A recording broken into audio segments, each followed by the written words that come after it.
आज आपको लखन सिंह की कहानी सुनाते हैं। लखन सिंह एक व्यापारी होता है और वो एक तरह से करियाने का काम करता है, लेकिन वो किसानों से भी माल लेता है और आगे बेचता है। तो इसी तरह से उसका एक किसान होता है वीरभान सिंह, उससे भी वो अनाज लेता है और आगे बेचता है।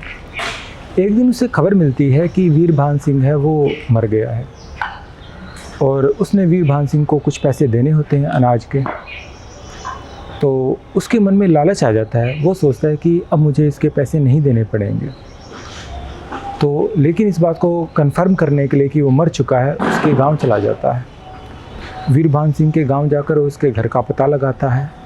तो उसके घर जाकर देखता है तो वहाँ पे एक शोक सभा होती है। शोक सभा में वो जाकर बैठ जाता है। वहाँ पर उसके बीवी बच्चे उससे मिलते हैं वीरभान सिंह के। वो उससे पूछते हैं कि हमारे पिताजी ने कुछ पैसे तो आपसे नहीं लेने थे, अगर लेने थे तो आप हमें दे दीजिए, हमें उसकी सख्त ज़रूरत है। लेकिन लखन सिंह को लालच होता है, वो साफ साफ मना कर देता है। कहता है कि मैंने सारे पैसे आपके दे दिए हैं, अब मुझे कोई पैसा नहीं देना। इसके बाद वो अपने घर वापस आ जाता है। लेकिन जब वो रात को सोने लगता है उसे नींद नहीं आती। वो बड़ी कोशिश करता है उसे कैसे ना कैसे नींद आ जाए। सारी रात वो घूमता रहता है इधर से उधर, लेकिन नींद नहीं आती। अब नींद ना आने के कारण वो परेशान हो जाता है। सुबह सुबह ही फिर वो एक डॉक्टर के पास जाता है और कहता है कि मुझे नींद नहीं आई। तो डॉक्टर भी उसे नींद की गोलियां दे देता है।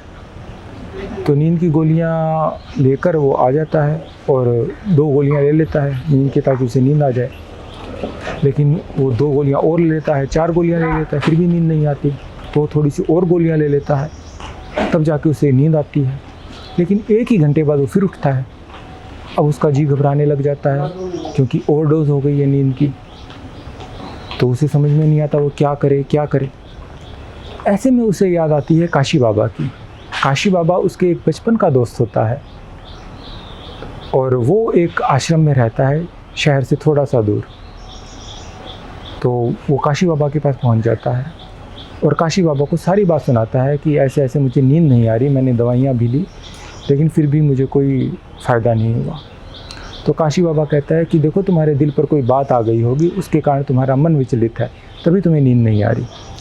घर जाओ, आराम से थोड़ी देर ध्यान लगाओ, ध्यान लगाने के बाद सोने की कोशिश करो, तुम्हें नींद आ जाएगी। तो ऐसा ही करता है लखन सिंह। लखन सिंह घर जाके ध्यान लगाता है, ध्यान लगाने के बाद सोने की कोशिश करता है, लेकिन फिर भी उसे नींद नहीं आती। वो सारी रात फिर परेशान हो जाता है, अब क्या करूं। अब ये तीसरी रात होती है, तीसरी रात उसे नींद नहीं आई। अब नींद के बिना वो फिर परेशान। सुबह सुबह होते ही वो काशी बाबा के पास फिर से पहुंच जाता है और कहता है कि काशी बाबा, मैं तो मर जाऊंगा, मित्र तुम मुझे बचाओ।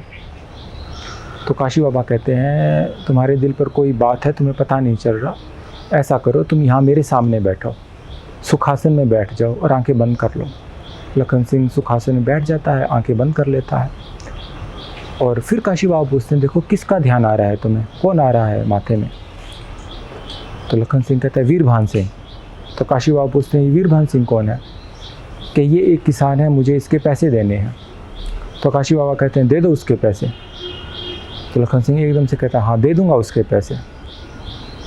तो एकदम से लखन सिंह को आराम आ जाता है, वो सोचता है मुझे नींद आ जाएगी। और फिर काशी बाबा कहते हैं, देखो उसके पैसे दे दो और आराम से सो जाओ, मैं भी 3 रात से नहीं सोया हूँ। तो लखन सिंह सोच में पड़ जाता है और कहता है कि काशी बाबा, तुम पहले से ही जानते थे ना, फिर मुझे पहले क्यों नहीं बताया।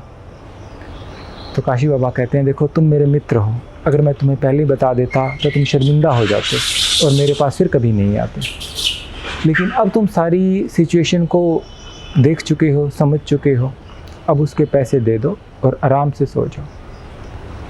तो ये छोटी सी कहानी हमें बताती है, कई बार हमारे दिल में ऐसे कई तरह के लालच आ जाते हैं, लेकिन साधु जनों की जो संगति है वो हमें इससे छुटकारा दिलाती है। साधु जो लोग हमारे अगर मित्र बनते हैं तो इसका बड़ा ही लाभ होता है।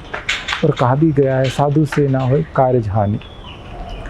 उम्मीद है ये छोटी सी कहानी भी आप लोगों को पसंद आई होगी। धन्यवाद।